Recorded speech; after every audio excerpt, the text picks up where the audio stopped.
everyone, Colin Woods here with Diamond Builders, here to talk to you today about your foundation of a new construction home or a renovation. You know, a lot of people out there always look at the outside of a house and they come in and they're wowed by all the beautiful finishes. And I always like to take them down into the basement and educate them on what we do here at Diamond Builders that separates, I think, ourselves from a lot of other people out there that basically creates the foundation of the house, which is, in my opinion, one of the most important aspects of the entire build.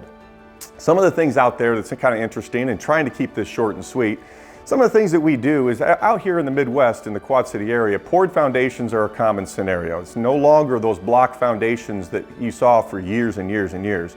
But over the last 20 years, as we've been building, we've been pouring our foundations, which is what a lot of people do. Some of the things to be asking your contractor about and to be paying attention to is, what are the rebar restrictions or requirements that they're putting into the footings? What are the rebar uprights? What are the laterals? What are the horizontal aspects that they're putting in through the foundation?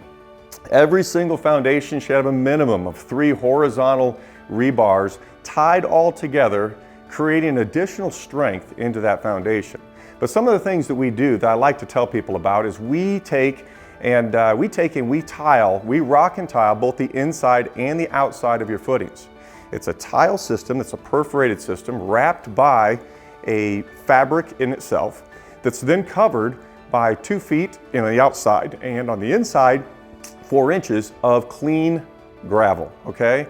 On the outside, on the top of that, we like to put an untreated building fabric to create a filtered system on top of the rock, which is your filter, into the tile, which has another filter on it itself. Now, all of these are tied in itself down into a sump pit scenario. Now, here's what's interesting, some of the things that we do different than a lot of other people out there. Now, I understand this adds additional cost, but I like the security and I like the fact that we never have a wet basement. Okay, one thing that we do is on the outside, which a lot of contractors do, they apply a sprayed on polymer foundation membrane. Okay, a lot of times people call it tar through the years. It's a black sprayed on treatment that goes on the outside of a poured foundation. We do that, but we take it a step further and we actually apply a rolled foundation membrane in addition to that, that aids in draining and provides an additional layer of protection against any kind of water intrusion. Now remember, concrete does 2 things. It gets hard and it cracks, right? Those are the things that people always know. And in our foundations, these 2 membranes help protect against that. So now in the rainy seasons, which we get here around the Quad City area, water then hits outside, it goes down to your tiles into one of 2 sump pit systems. We actually install a redundant sump pump system. That means it's 2 pits, 2 sump pits, one right next to the other, one of them 4 inches lower. So if you ever have problem with one, a second one is already installed as a backup for you to be able to take the water away from the foundation, up and out of the house, and go from there. So some little extras that we do, you might want to ask your contractor, hey, are you doing a few of these things?